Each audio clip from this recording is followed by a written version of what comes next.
internamente o Celso e todo mundo que está aqui.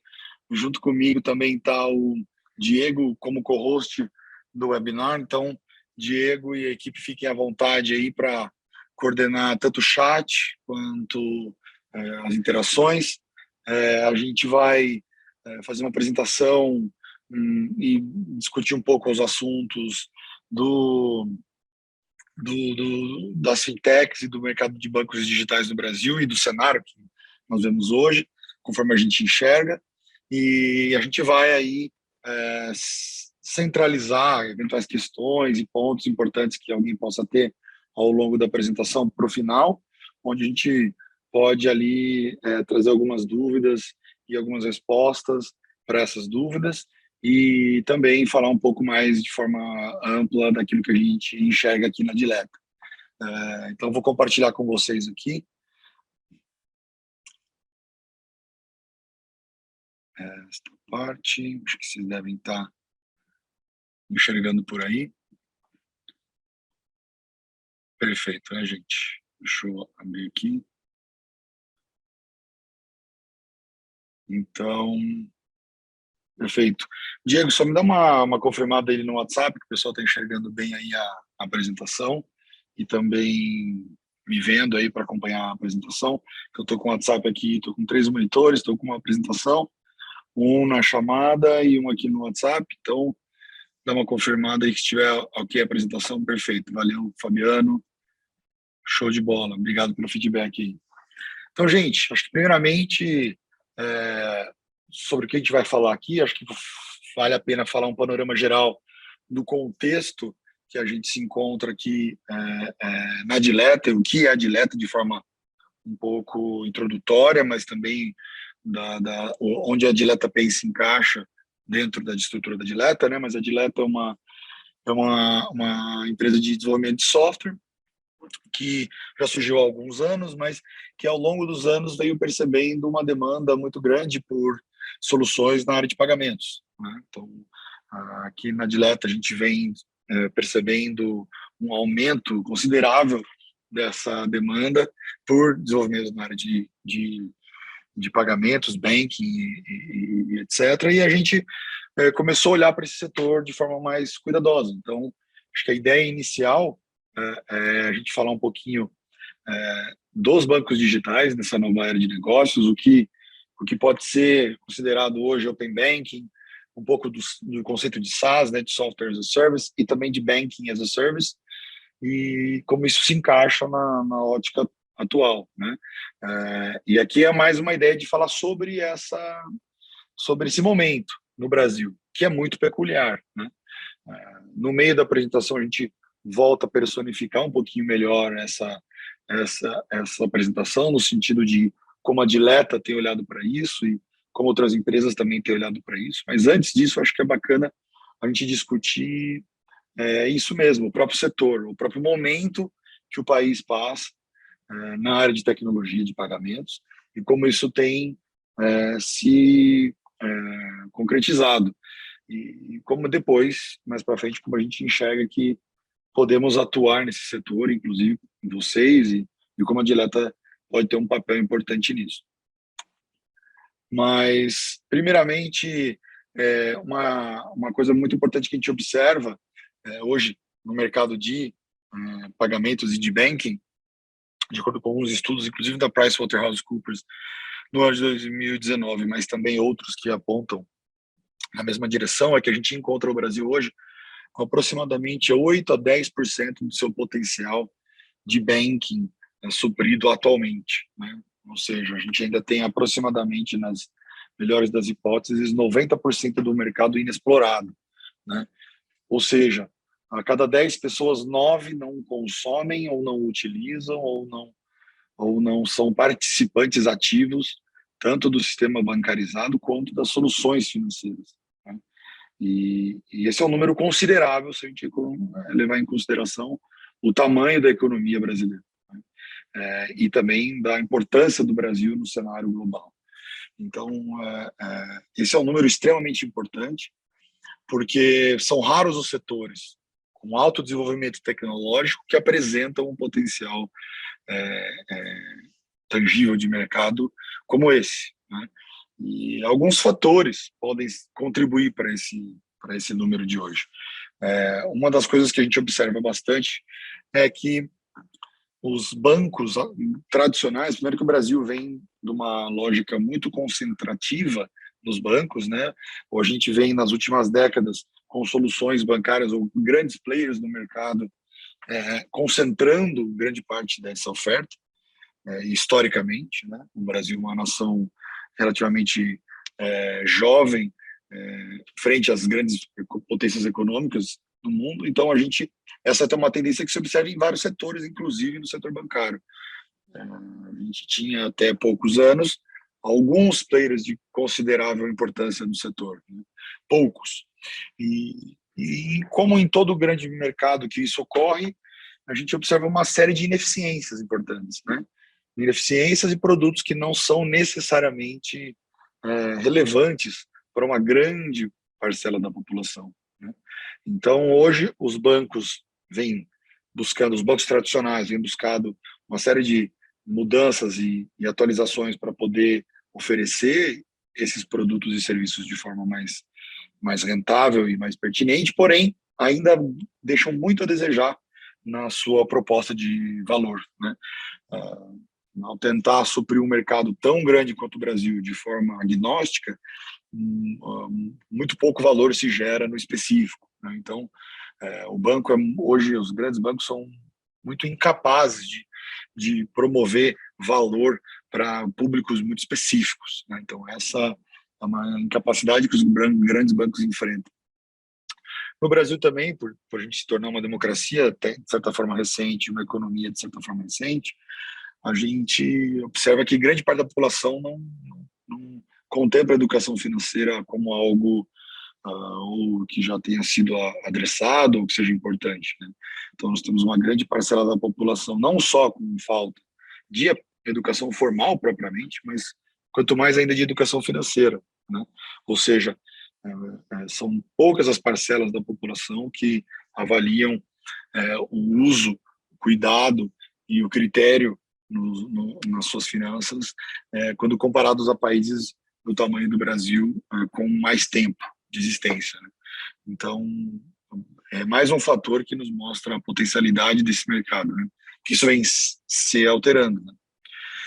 E da mesma maneira a gente tem, por exemplo, dificuldades das organizações financeiras de gerir risco, principalmente no microcrédito, ou seja, capacidade da gente ofertar produtos financeiros para setores específicos da economia é muito reduzido por justamente ter muito poucos players no mercado que fazem esse papel, né? Então, a gente observa que os bancos, os grandes bancos, têm dificuldade em conseguir gerir e fazer a opção de crédito, principalmente quando ele se dá para uma camada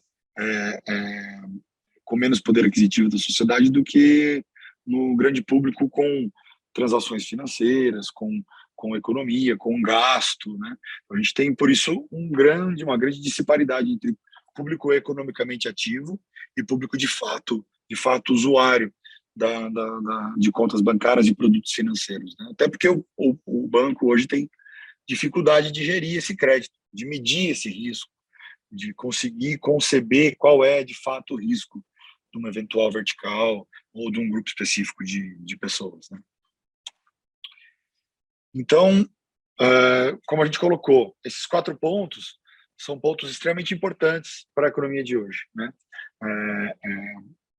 Quando a gente olha para as barreiras de entrada que os bancos ofereciam frente a novos players do setor, a gente observava que os bancos eram criados na medida que eram abertas essas portas para eles. Então, grandes famílias, grandes empresários, legados, e também pessoal que veio do setor da economia de comércio, de varejo, começou a abrir ofertas de banco no Brasil e já eram, da época, vindos da grande burguesia ou de setores elevados da economia e, portanto, adressaram mercados e produtos financeiros que resolvessem problemas desta mesma estrutura societária, né? Então, a gente observa que isso vem se diminuindo, porque as barreiras de entrada vêm se tornando cada vez menores, ainda mais relacionadas à estruturação que o Banco Central coloca para instituições funcionarem, né?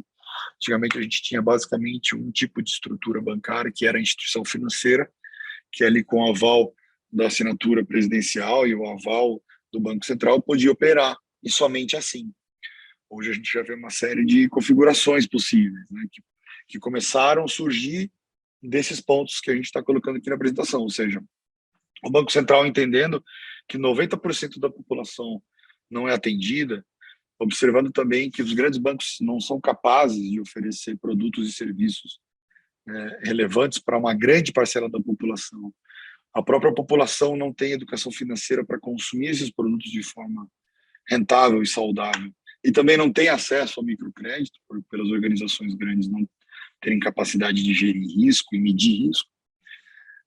Foi quando se abre, então, uma oportunidade e o Banco Central começa, ali no início da década de 90 até no final dela, a começar a visualizar novas configurações. E daí surgem as instituições que são subordinadas a uma instituição financeira, né? Instituição de pagamentos, instituições de crédito, que não tem tanta necessidade regulatória quanto as instituições financeiras, mas podem atuar justamente nesses pontos aqui que as instituições financeiras têm dificuldade. Então, hoje a gente observa o quê? Hoje a gente observa uma nova era de pagamentos, muito diferente daquela quando o sistema bancário brasileiro foi concebido, né? Então, a gente tem, por exemplo, no último ano, 40 bilhões de reais que deixaram de circular em moeda, justamente pela nova natureza das transações, né? Seja isso, a gente observar principalmente agora na bola da vez sendo o Pix, né? Então, a gente tem aí praticamente 120 milhões de usuários, esse número crescendo a cada instante que é feito esses estudos, mas de forma com que só no último ano a gente deixou 40 bilhões de reais em moeda deixar de transacionar e a tendência é que isso cada vez aumente, se colocando com um novo desafio e também novas oportunidades para as instituições, né? Antigamente a Casa da Moeda emitia moeda e os bancos faziam a gestão desses papéis, e hoje a gente está numa nova era onde essa gestão tem se tornado um pouco irrelevante, né? Ou outra lógica tem se tornado cada vez mais relevante, né? Também, no sistema original de pagamentos, o consumo era feito com o próprio papel moeda e algum crédito feito na mão de alguns, né? Hoje o consumo se dá, por exemplo, num crescimento de 30% anualmente de vendas nas redes sociais, né? Fidelizando as vendas, às vezes, em 4, 5 vezes, que é o número que a gente observa aqui, né? Então, se a gente combinar o fato de a gente perder uma série de transações feitas pessoalmente, né, ou em papel moeda, com mais de 120, chegando a 150 milhões de usuários, e essas vendas acontecendo cada vez mais nas redes sociais e com vendas fidelizadas, a gente começa a perceber, então, que nesse novo mundo digital, a gente começa a dizer que temos praticamente 230 bilhões de reais em novos negócios projetados até o ano de 2025, né? Fazendo com que os primeiros estudos de Open Banking feitos ali no Reino Unido, no início da década, já mostram que já aumenta-se aí por volta de 100 vezes o tráfego de requisições entre instituições financeiras por decorrência única e exclusivamente do Open Banking, que não é uma iniciativa exclusivamente brasileira, né? Já é testada em outros locais. E a gente observa que novos players têm se especializado tanto na gestão desses pagamentos, né, quanto na geração dessas demandas e também na oferta, né? Então, a gente tem projeções incríveis aí de transações aí por volta de 230, 250 bilhões.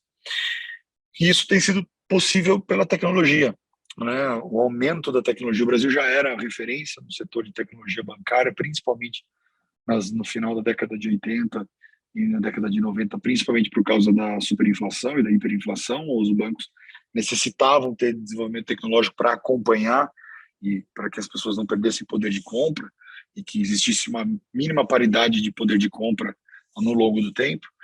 Mas também agora a tecnologia tem focado principalmente na área de poder oferecer transação e estar presente onde o cliente consome, né? Então, hoje, na verdade, a economia e a compra tem se impulsionado pelos dados, né? Então, onde aquelas pessoas consomem, que hora que elas consomem, com qual intermitência elas consomem, de fato geram muito mais vendas do que qualquer outra coisa, né?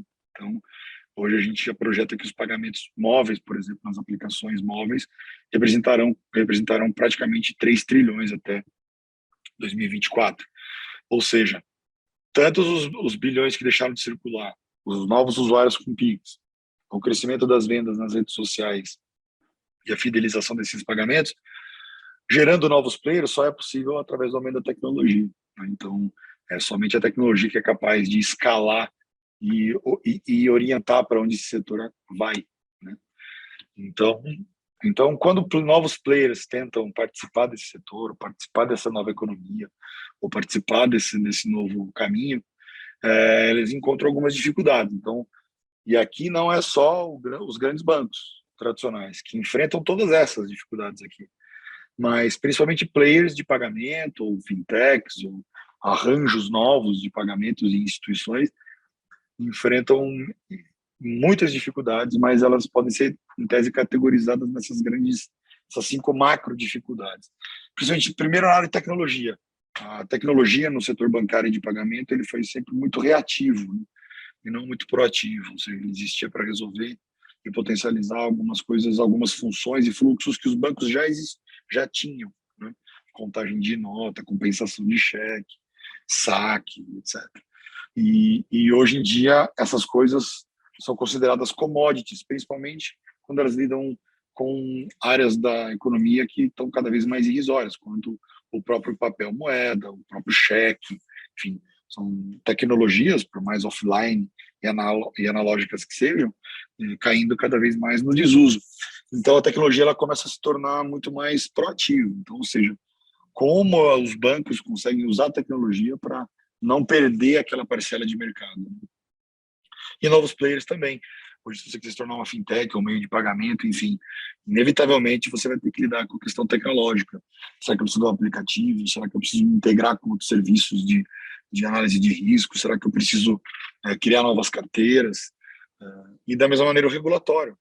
Da mesma maneira que a tecnologia avança, o Banco Central também avança no sentido do regulatório. Apesar de ele permitir instituições de pagamento existirem e operarem praticamente no sentido do usuário final como instituições financeiras, e regular, portanto, essas instituições de forma mais branda, ela também cada vez mais avança. Mesmo instituições de pagamentos que oferecem e operam como bancos, entre aspas, sofrem mudanças no seu regulatório, né? O Banco Central acaba de anunciar algumas medidas para instituições de pagamento que antigamente não tinham algumas limitações e que, devido ao seu volume, vão começar a ter. Então, esse também é um setor extremamente dinâmico. E qualquer player que quiser participar disso tem que acompanhar esse regulatório obrigatoriamente, porque se tem alguma coisa que funciona muito bem no Brasil é a regulação do Banco Central, né? Então, é equipe técnica. Então, ou seja, qualquer tipo de player, seja banco, grande banco, ou uma fintech, ou um banco digital, ou um meio de pagamento digital, precisa dispor de uma equipe técnica específica, né? Um grupo de pessoas que entende os arranjos, conecta esses arranjos e presta suporte para isso. Da mesma maneira, também tempo de implementação, ou seja, existem algumas regulações que são oferecidas, alguns pontos que são levantados, features que precisam ser atendidas e que levam tempo. O mercado funciona de forma tão dinâmica que às vezes não há ou o tempo de implementação de uma determinada funcionalidade nas aplicações desses grandes players podem ser decisivos entre o sucesso e o fracasso, né? Seja análise de crédito, seja um emissor de cartão, seja um parceiro de Know Your Customer, seja o parceiro que for, que também traz ao próximo ponto importante, que são os parceiros necessários. Pela economia digital, escalar os serviços e os produtos também aumentam a quantidade de parceiros necessários para operar, né? Empresas e players se especializam cada vez mais em áreas muito pontuais dos arranjos financeiros. E muito provavelmente uma empresa, para começar, ela precisa entender quais parceiros existem, como eles se conectam, se o modelo de negócio deles impacta profundamente a operação deles ou não. Então, essas costumam ser as grandes dificuldades de um eventual player, de uma eventual organização que busca operar nesse mercado. E aqui esbarra nesses conceitos que são importantes que todos esses players saibam. Então, aquilo que o Banco Central chama de instituição financeira, né? Ou seja, uma instituição regulada pelo Banco Central, capaz de ofertar crédito, capaz de realizar pagamentos, capaz de utilizar a custódia dos saldos das contas dos seus correntistas para ofertar crédito para um outro público, que é necessariamente o que o banco faz, né? Então, ele tem uma conta corrente no banco e ele pode, por regulação, utilizar aquele saldo seu de conta corrente para oferecer algum produto financeiro para outro correntista. Para um banco funcionar, ele precisa estar claramente regulado, com os fundos garantidores, enfim, uma regulação muito específica do Banco Central, mas que permite uma instituição financeira e somente ela operar dessa maneira. E uma subcategoria das instituições que o Banco Central regula são as instituições de pagamento. São instituições que o Banco Central regula de uma maneira muito mais branda que uma instituição financeira, justamente por ela não ser capaz de utilizar o seu saldo ou a sua balança para ofertar, por exemplo, crédito. Então, eu não posso abrir uma instituição de pagamento, não tem o direito legal e regulatório de utilizar os saldos presentes nas contas ativas ali para ofertar crédito com base naquele saldo, ou aplicar aquele saldo para rentabilidade própria e compartilhamento dessa rentabilidade com eventuais correntistas, coisa que uma instituição financeira pode fazer. Em contrapartida, ela tem muito mais mobilidade de operação, seja regulatória e técnica, e funcionalidade, né? Então, é uma maneira que o Banco Central achou de conseguir colocar novos players no mercado para atingir, solucionar determinados problemas sem ter todo o legado regulatório de uma instituição financeira, né? E aí dentro dessa instituição de pagamentos não é a única subinstituição, mas no Banco Central, mas é uma delas, né? Para a nossa discussão aqui talvez seja mais relevante. Também temos as empresas que se especializaram em desenvolver softwares de gestão e softwares de operação que vão dentro das instituições de pagamento e instituições financeiras, que são os softwares que a gente chama hoje de core banking, né? Softwares que uma instituição de pagamento e financeira dificilmente consegue viver sem, né? O Banco Central coloca uma série de regulamento tanto para as instituições financeiras e de pagamentos que elas precisam de software para poder ser compliance, né? Então, o Banco Central faz uma série de auditorias dessas instituições, busca relatórios, pede demonstrativos intermitentes e periódicos para essas instituições. Então, por si só, um software de gestão já seria necessário só para cumprir o regulatório. Obviamente, uma instituição não tem necessidade, obrigatoriedade, mas ela se faz praticamente impossível de existir sem, né? Mas também de capacitar essas instituições de tomar decisão, né? De poder controlar as contas dos seus clientes de forma capaz de geri-las, né? Então, com equipe de atendimento, equipe de suporte, com com sua tesouraria em dia, enfim. Então, existem empresas, e aí a gente pode citar várias, como Matera, Conductor, Pismo, Mambo, enfim, empresas que são softwares que operam dentro das instituições, suportando essas instituições para que elas tenham capacidade de cumprir o regulatório e que possam ter a estratégia possível, né, por estar suportada por um sistema que ajuda a escala dela, não só na regulação, mas também a estratégia. E também aplicações, porque o que são esses bancos ou essas instituições de pagamento sem interface, né? Ou seja, elas precisam existir em alguma maneira para o cliente final, seja através de uma aplicação via web, transacional ou não, num painel, numa web, ou num mobile, num sistema móvel, através de aplicativo, ou, enfim, aplicações responsivas em aparelhos celulares. Então, esses são conceitos que dificilmente qualquer tipo de instituição pode fugir para operar, né? De alguma maneira, ele vai ter que adressar esses 4 pontos em algum momento. Então, utilizando uma instituição de pagamento que tem mais mobilidade no regulatório e, portanto, consegue traçar estratégias mais claras, a gente tem alguns modelos possíveis, e aí, obviamente, vão ter submodelos de serviços e também modelos outros que também podem não estar listados aqui. Então, principalmente no Brasil, onde a gente tem um mercado pulverizado, principalmente por uma grande camada da população sem serviço e sem ser atendida, como a gente discutiu no começo da apresentação, pelos grandes bancos e instituições, a parte de microserviços tem crescido exponencialmente. Então, seja microcrédito, microseguro, algum microserviço, vendas com desconto, né? Ou seja, a gente tem grandes casos de clientes, não só da Dileta, mas casos do setor, onde empresas se especializaram em oferecer crédito por uma parcela muito específica da população, onde ela não consegue ser atendida pela instituição tradicional. Um exemplo aqui de grande sucesso inclusive de um cliente da Dileta é o Nudobank. O Nudobank é um banco digital que passou pela Dileta e já está em operação, que é um banco que basicamente oferece antecipação de recebíveis para artistas. Não? O que seria isso? Então, na verdade, é crédito, né, trocando em miúdos, mas nas instituições financeiras tradicionais existe sempre a figura do fundo de investimento de direitos creditórios, que são aqueles fundos que os FDICs são fundos que adiantam pagamentos de recebíveis para PJs, né? Então, se eu sou uma empresa, tenho um pagamento para receber do meu fornecedor a 30, 60 dias, eu posso ir numa instituição e antecipar esse recebível a um custo de um spread para poder ser capaz de operar ali ou resolver um problema de caixa, né? E aí esses bancos, esses fundos de investimento normalmente fazem uma análise de risco, entendendo como a empresa, quem é a empresa, que forma ela opera, e também oferecendo contas escrow ali para garantir esse recebimento futuro. Porém, normalmente esse PJ que busca um banco como esse ou uma instituição como essa busca também juros mais competitivos que o banco, que qualquer empresa pode buscar um banco tradicional para crédito, né?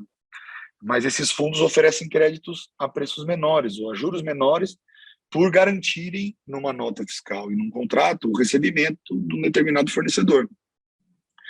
Porém, indo mais específico ainda, artistas não conseguem. Artistas hoje, grande parte dos artistas tem uma monetização mais regular, que seja ela através de serviços de streaming como Spotify, Apple Music, YouTube e assim por diante, que pagam esses artistas de forma sazonal através dos royalties por play, né? Então, ou seja, um artista tem lá uma música, cada mês ele tem um X número de reproduções e a plataforma paga aquele artista com base naquela reprodução. Então, o que o Nudobank fez?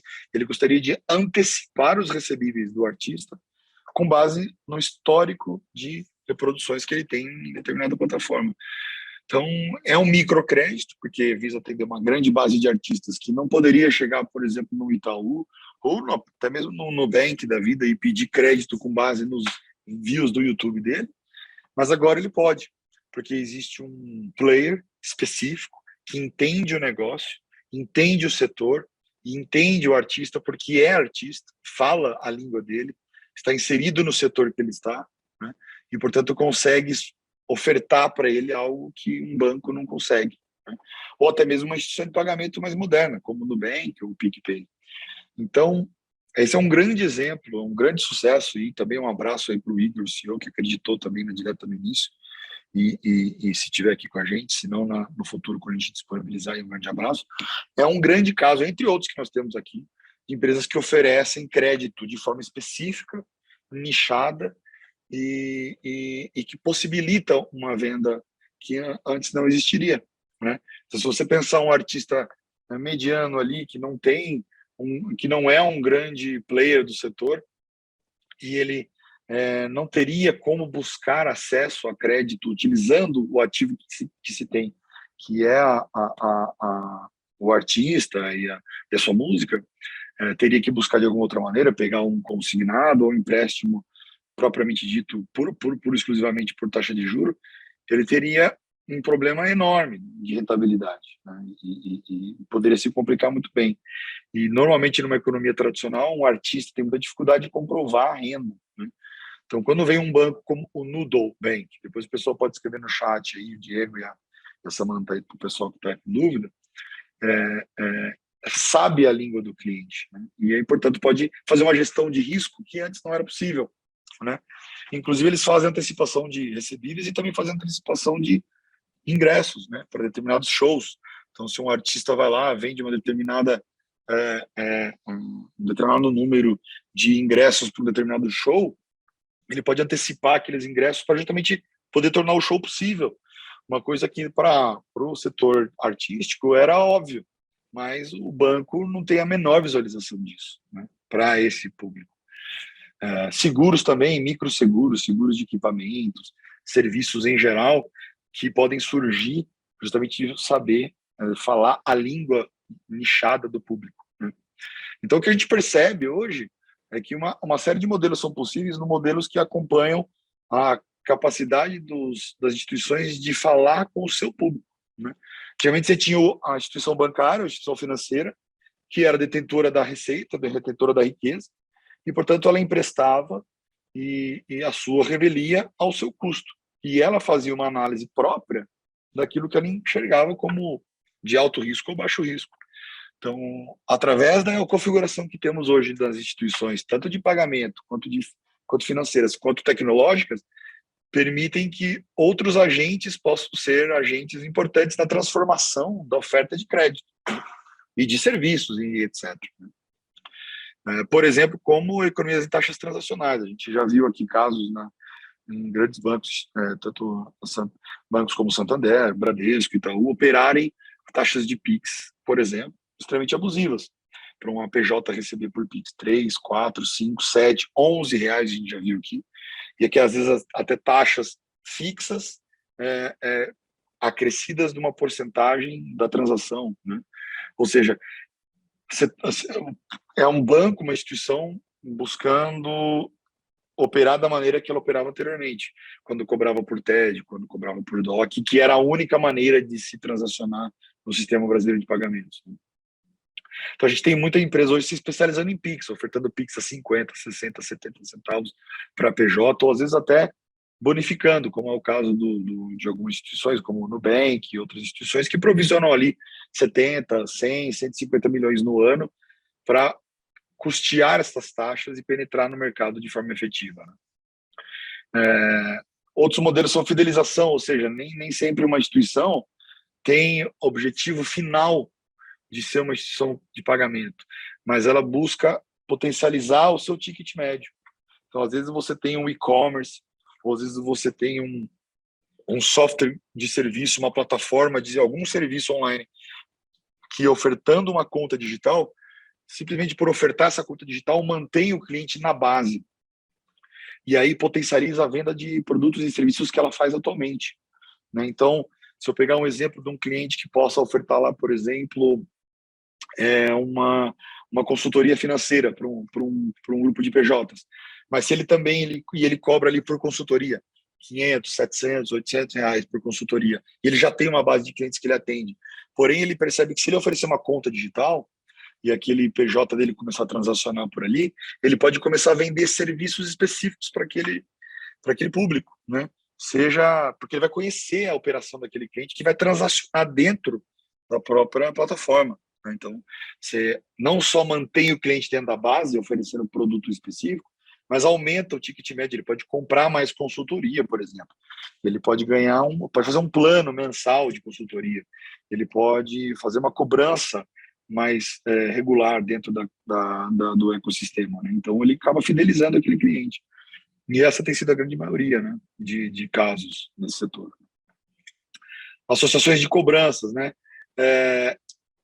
A gente observa que as associações de cobrança, principalmente a parte de condomínios, parte de produtos e serviços que acontecem de forma recorrente, podem efetuar cobranças em bloco facilitada, através de cobranças agendadas, né? Então, se você oferece de novo uma conta para o seu cliente e consegue cobrar ele de forma regular, você tem mais garantia desses recebimentos, né?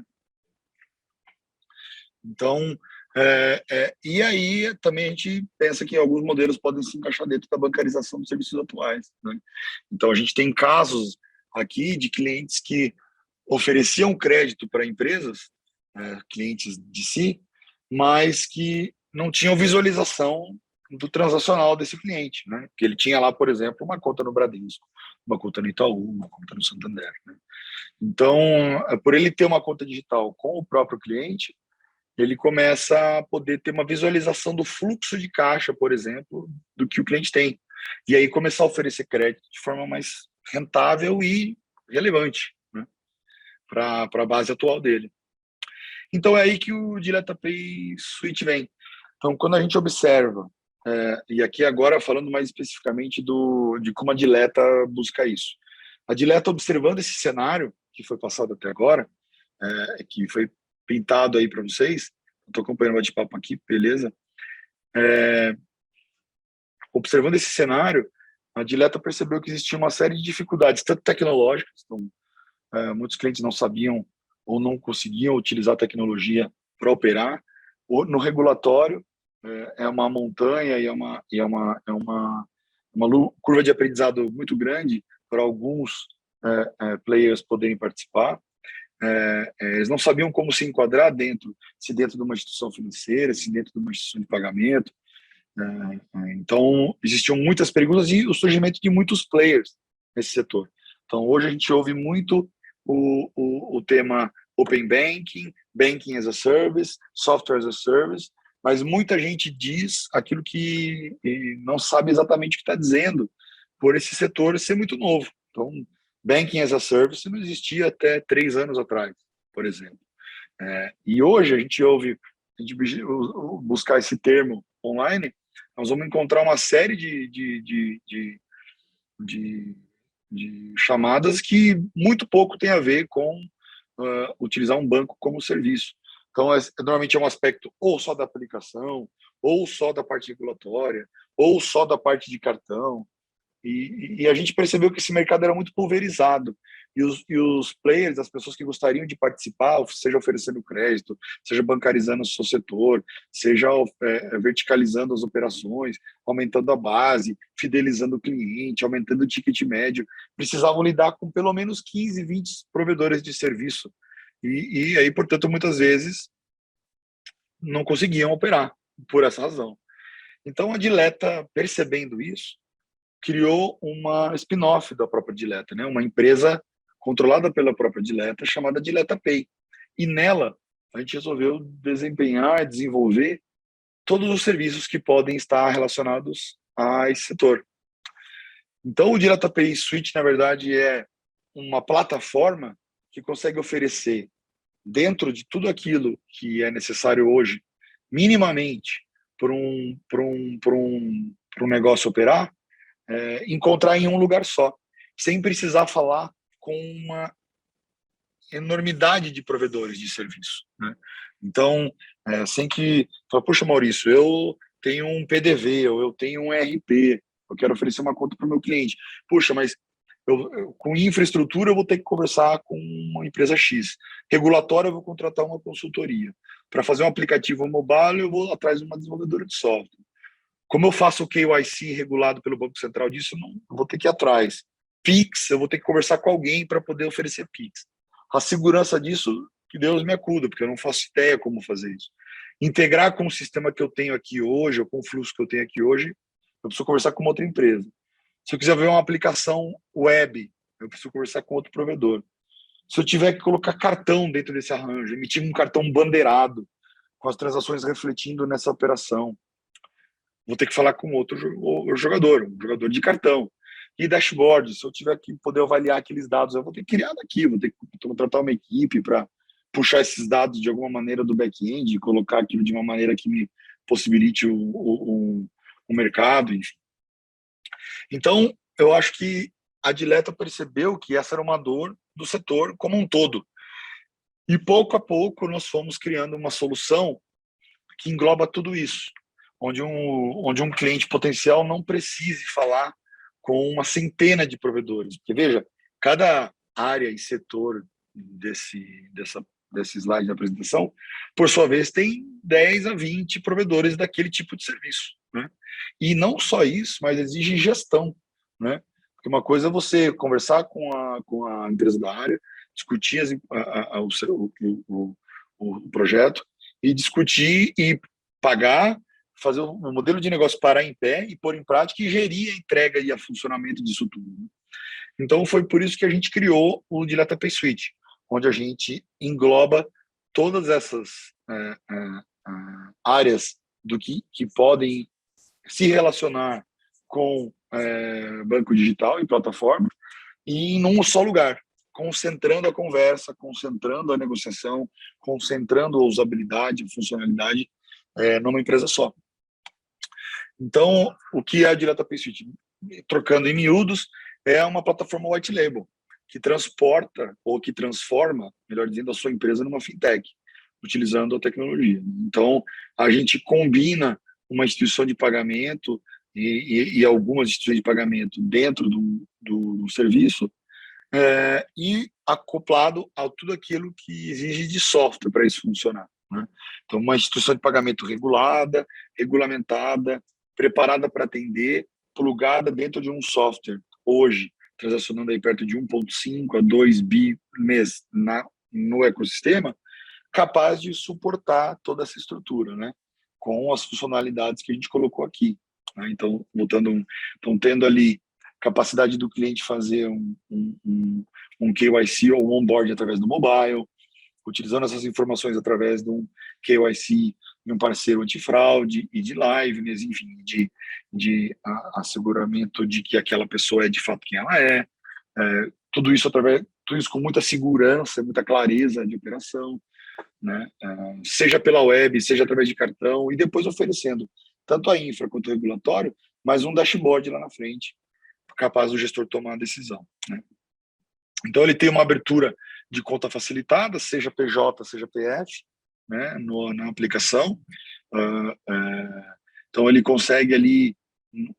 E aí, obviamente, esse aqui é um exemplo daquela aplicação que pode ter aí a identidade visual do cliente. Hoje já temos vários, inclusive, depois o pessoal, tanto a Samanta quanto o Diego, o pessoal do Dilata Pay Suite vai colocar aqui os interessados nos materiais adicionais aí da Dileta, para vocês acompanharem aí os casos atuais de clientes atuais que operam nessa plataforma, mas vocês podem ver aí exemplos mais pontuais de como o cliente pode fazer uma abertura de conta utilizando informações de onboarding necessárias aí, por exemplo, no regulatório já. Inclusive, o Banco Central, ele exerce a sua capacidade regulatória, inclusive na interface do usuário das aplicações móveis, por exemplo. Então, essa interface gráfica aí que a gente percebe com o cliente, ela tem que ser feita e é regulada por uma série de normas públicas específicas que o Banco Central dita como são, né? Então, às vezes, um player que gostaria de operar não pode nem sequer fazer ideia de como estar compliance, inclusive na primeira etapa, que é na etapa de interface do usuário. Mas aí tem uma abertura de conta facilitada no app para PFs e PJs, e cash-in, hoje atualmente através de boleto ou Pix, e isso também estamos num roadmap maior de outras opções, pagamento de boletos em geral, emissão de cobrança, e aí aqui, quando a gente quiser, quem tiver interessado depois, a gente vai encaminhar uma série de documentações que vão entrar no detalhe, mas temos features incríveis que o nosso pessoal desenvolveu aí através da web transacional, que hoje a gente tem muito orgulho da parte de transacional, tanto no mobile quanto no web. A gente tem aqui, a gente sempre circula nos corredores aqui que nossa plataforma web transacional tem muitas features que, por exemplo, hoje não tem no Nubank, por exemplo, né? O Nubank hoje ainda não é uma plataforma de banking transacional web, né? E no Dilata Pay Suite você consegue estabelecer os PIX, consegue fazer portabilidade de chave, pagamento de boleto, inclusive em lote, funcionalidade que hoje a gente não tem nem nos grandes bancos, né? Ou seja, a capacidade de se colocar 15 PDFs ali de pagamento, conta de escola, conta de luz, pagamento de parcela do carro, tudo de uma vez na plataforma web, observar esses pagamentos e aprovar esses pagamentos via web. Né? Então, transacional também. E entre tantas outras funcionalidades que podem se entrar em detalhes, mas que o importante é o big picture. Né? Mas e também emissão de cobrança. Então, cobrar pessoas, amigos de cobranças triviais, mas também de clientes. E aí ter um dashboard, inclusive na web e no mobile, de cobranças em atraso, cobranças pendentes, cobranças pagas, cobranças não pagas, e etc.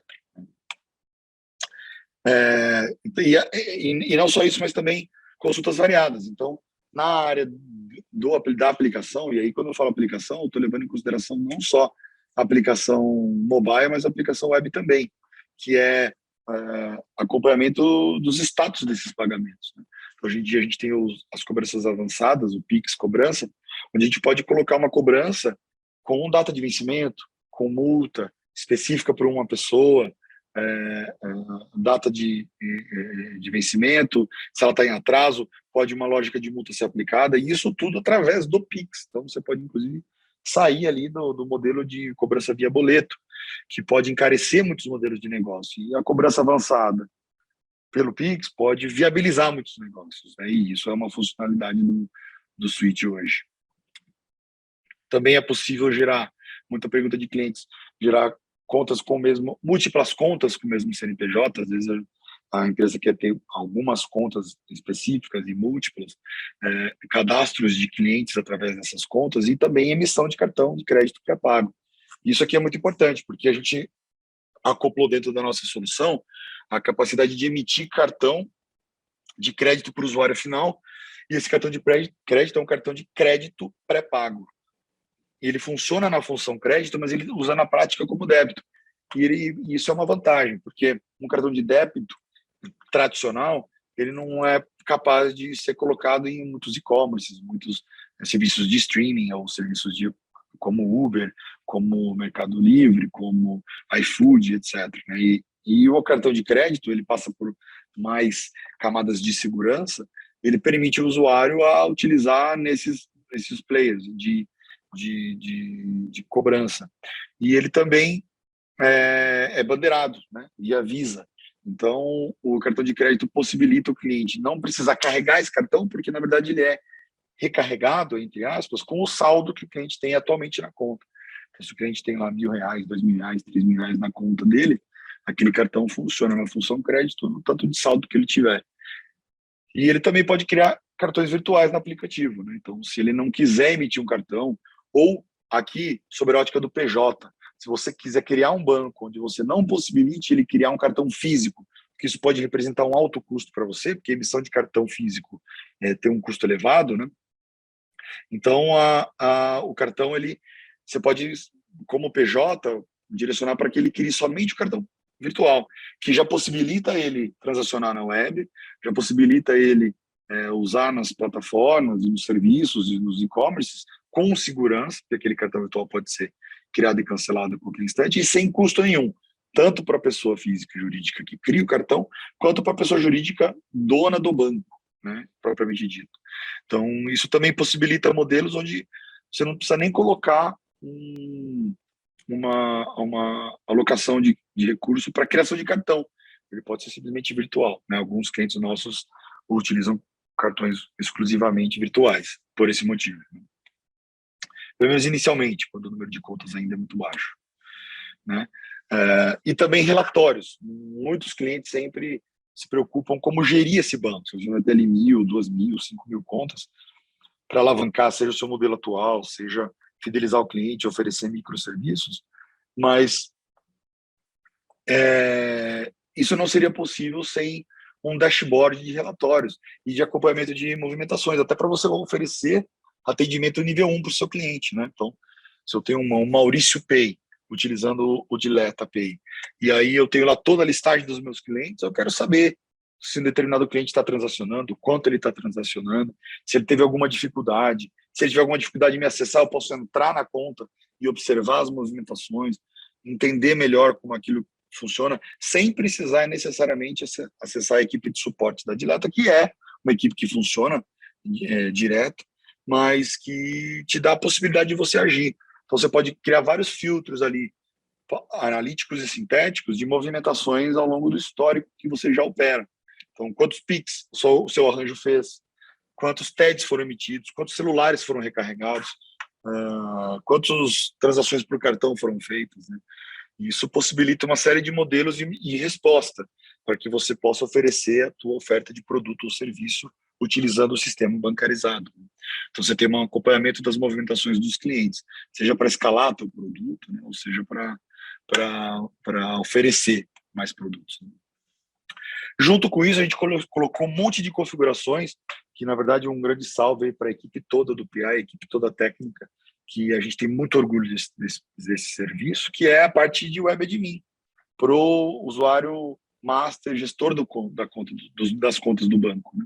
Então, ele pode configurar não só uma série de limites e administradores, mas ativar ou desativar contas, mas também ordenar, inclusive, o menu carrossel do aplicativo. Então, se ele quer que o pagamento de contas seja o ícone mais acessado, ele coloca em primeiro lugar, sem precisar gerar desenvolvimento de software para isso, o que é incrível, né? Porque você imaginar que você pode mexer numa aplicação e ela ter reflexo lá na ponta para todos os clientes, sem que seja feito novo desenvolvimento de software, já é um avanço incrível. Inclusive, as aplicações mobile nossas são feitas em Flutter, que é uma tecnologia de básico de código única nativa, mas de vanguarda, e também a nossa aplicação web, que é a stack de Flutter Web, que eu já tenho feito algumas pesquisas, mas provavelmente é a primeira plataforma transacional bancária no mundo feita em Flutter Web. E isso não é à toa. Ela possibilita uma série de funcionalidades de configuração, seja de limite, você pode desligar e ligar a abertura de contas, quer saber? Eu não quero abrir mais contas esse mês, quero esperar as contas que estão, gerir as contas que tem. Então, você simplesmente vai no web admin e fecha a torneira. Não vão ser mais abertas contas até eu ativar novamente. Ou não vou permitir que aconteçam mais cash-in, ou não vou permitir mais pagamento de conta. Enfim, e você pode gerir isso ali no banco, na parte de admin. E uma parte importante dessa funcionalidade é como a gente imaginou integrações. 90% dos nossos clientes buscam essas operações e operar no banco digital, ter o próprio banco digital, pensando numa eventual transação. Fala, puxa, Maurício, mas eu vou oferecer crédito, vou oferecer serviço, vou oferecer uma loja que vende produtos específicos. Eu quero criar uma customização no software, eu quero criar uma funcionalidade. E o jeito que a gente descobriu de suprir praticamente todas as necessidades é a criação de uma feature onde um dos ícones que vocês estão vendo aqui, né? Então, se eu olhar aqui para esses features que estão aqui, cada um desses aqui é um feature, né? Então, pagamento, gestão de conta, Pix e assim por diante. Um desses ícones aqui que pode ficar aqui é o que a gente chama de mais funcionalidades. E as mais funcionalidades é nada mais um ícone que o próprio Web Admin cria, colocando ali dentro, através de WebView, um link para entrar num outro fluxo via web, que é feito dentro da aplicação, de forma transparente, mas que ele já cai em um fluxo de web já logado, podendo, por exemplo, seguir um fluxo de atendimento, ou de venda, ou de suporte que o cliente queira ter, sem precisar dele criar uma equipe para desenvolver uma integração, sem precisar alterar o produto.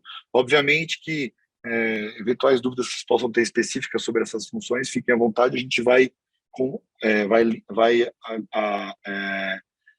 juntar essas dúvidas e trazer elas para uma resposta específica para você, aí a equipe toda está aqui para isso, podem ficar à vontade, mas em linhas gerais é isso, possibilita também a integração de aplicações de forma muito facilitada, barata, que é o objetivo do Dilata Pay Suite, oferecer funcionalidades de bancos tradicionais a investimentos da fração, né, da grandeza, que é criar uma gestão financeira, ou criar uma gestão de pagamento, ou criar essas aplicações, ou gerir essas aplicações.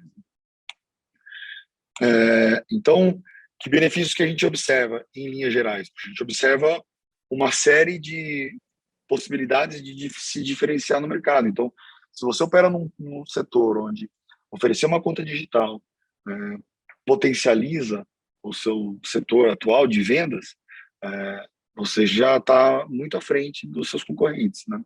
A gente sempre diz que banco digital não é o fim, ele é o meio, né? Ele nunca é a maneira onde você vai trazer receita propriamente dita, até porque propostas de bancos digitais sem custos, sem taxa, existem muitos no mercado, como o Nubank, como o PicPay, como o Neon, como tantos outros que se propõem, C6, se propõem a oferecer contas para o varejo a custo zero para o cliente. Porém, portanto, competir com esse tipo de modelo de negócio não é viável, porque esse pessoal tem lá 100, 150, 200 milhões de reais alocados para custear essas taxas. E é o que a gente chama de penetração de mercado. Então, o que eles estão fazendo, eles estão comprando o mercado futuro, para que no futuro, de alguma forma, que eles ainda não têm muita certeza como, possam monetizar.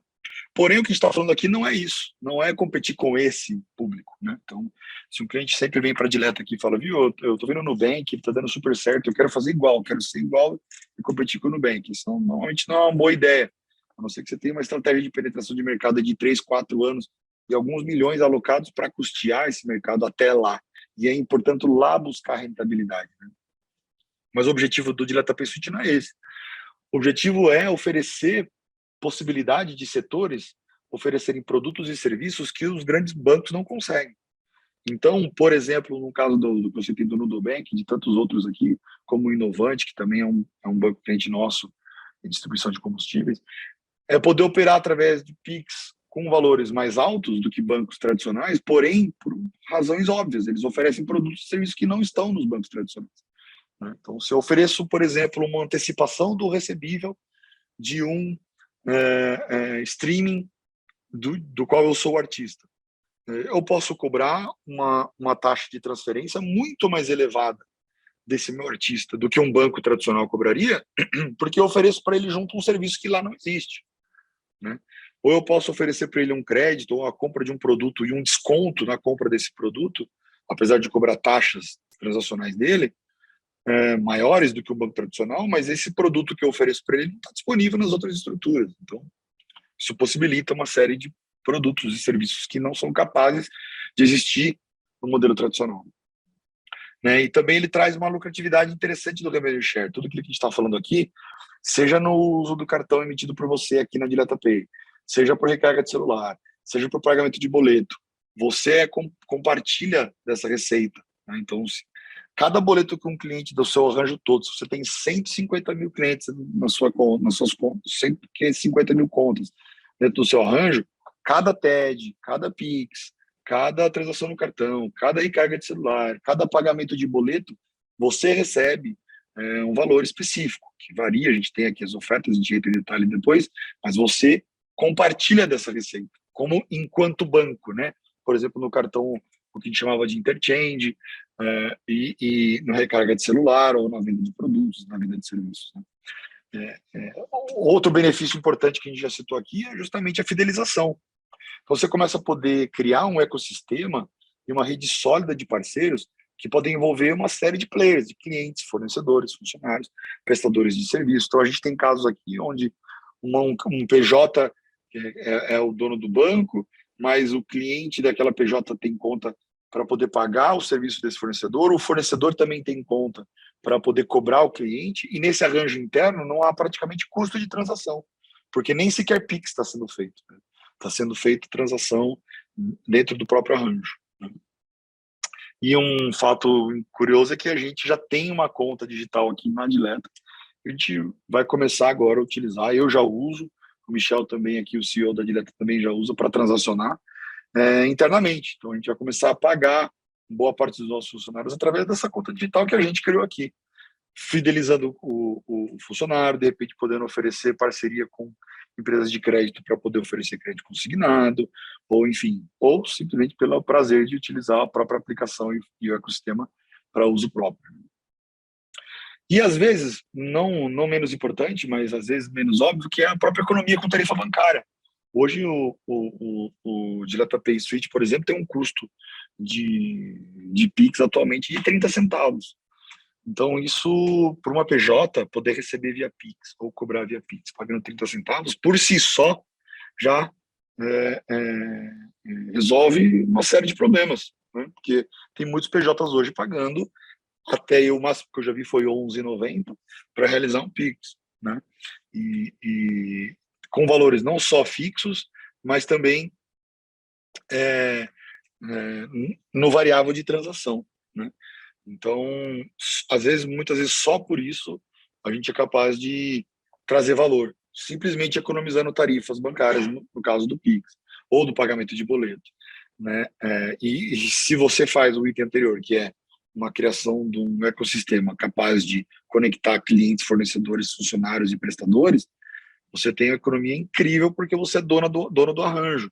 Então, praticamente não há custo transacional, que está tudo acontecendo ali, né, no arranjo. Que basicamente é isso, pessoal.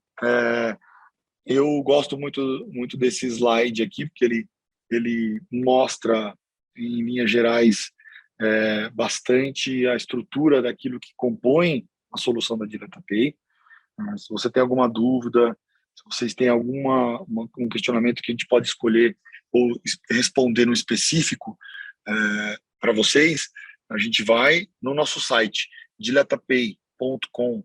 É um site com um blog extremamente vasto do setor, e falando aqui de cada uma, e aí de casos que a gente já passou por aqui, por clientes que passaram por tantos players necessários aí, e, e, e e acabaram chegando aqui por ter a facilidade e a mobilidade disso. A gente consegue normalmente subir uma operação toda pronta em 30 dias, nas aplicações, nas suas lojas, na Google Play, na Apple Store, na web, transacionando, operando, é, é, funcionando muito bem. E aí, eu vou pedir, Diego, Samantha, se vocês coloquem aqui, de repente a gente consegue responder uma ou outra questão pontual, posso procurar aqui também no chat. Vou pegar alguma, aqui, tem bastante coisa aqui, vou pegar uma ou outra, e não se preocupem porque isso aqui está sendo gravado, tanto o vídeo quanto o chat, então a Samantha e o Diego vão responder a pergunta de vocês pontualmente, especificamente, com o contato que a gente tem de vocês aí para inscrição no evento, depois também, tá? Sem muita dificuldade. Mas alguns pontos aqui, acho que interessantes. Deixa eu pegar um aqui. Se o nosso contrato é de quanto tempo, Anderson? Bom, o contrato do Dileta Pay Suite também a gente só tem boas notícias, né? O contrato do Dileta Pay Suite ele é mensal, né? Ele não tem uma necessidade específica de de tempo, né? A gente tem uma plataforma que se usa, né, as a service, e a gente coloca ali o contrato muito específico como serviço, então você não precisa estar regulamentado diante do Banco Central, na verdade é a IP e a plataforma nossa que precisa estar, e ela está, e o produto ele funciona como serviço, por isso a gente acredita muito nele, que você vai operar nele mensalmente, e quando aquilo fizer sentido para você, a gente acredita que faz sentido para muitos setores, você usa, quando aquilo você acha que não faz sentido, você não usa, né? E eu acho que isso é importante. Obviamente, tem um setup. O setup hoje, se eu não me engano, está por volta de R$ 20 mil, para a gente subir todas as operações, todas as aplicações, com as identidades visuais de vocês, né? Do banco, da empresa de vocês. As mensalidades, a gente tem ali um mínimo de contas mensais para poder viabilizar o modelo, mas muito diferente da ordem de grandeza que os grandes ofertantes de base de operações têm, né? Que é nas centenas de milhares de reais. Então, tenho certeza que a gente faz, e a gente está numa estratégia também de aumento de base, então a gente não está buscando muito a rentabilidade de curto prazo, então a ideia é que a gente seja capaz de atender muita gente com ofertas muito diferentes, né? Então a gente fiquem atentos aí para a Samantha e para o Diego, que principalmente a Samantha, que é quem manda aprender e manda soltar aqui. Então isso é importante, eles fazerem o negócio dar certo, viu? Eles têm carta branca aí para fazer todos os negócios aí de vocês aí. Tô vendo o Fernando, tô vendo o Anderson, Fabiano, obrigado pelas perguntas aí, obrigado pela interação. A gente vai colocar os materiais específicos para cada um de vocês. Então, Diego e Samantha, peço que vocês entrem em contato especificamente com cada um que interagiu no chat aí, para poder adressar as perguntas. A gente tem um monte de outros materiais específicos, mas eu queria principalmente, antes de tudo, agradecer a presença de todo mundo que veio numa noite de terça-feira. Eu discuti um pouco sobre Open Banking, sobre o mercado de bancos digitais e principalmente como a Dileta enxerga isso. A gente parte do pressuposto que existe uma necessidade muito maior de usabilidade e de experiência de usuário do que propriamente das instituições de pagamento, que aquilo são de fato commodities, porque são taxas, são transações. Mas se a gente conseguir oferecer para a nossa vertical produtos e serviços relevantes, a gente acredita que essa é a grande chave para o sucesso dos modelos que podem se surgir daqui.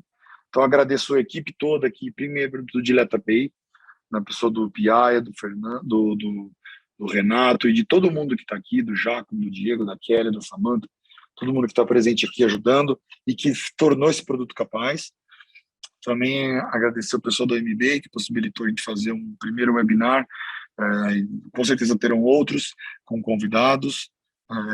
E a gente espera poder sanar as dúvidas aí e contribuir para a discussão desse setor que é tão importante para o Brasil. Gente, muito obrigado, um forte abraço, até a próxima. Valeu!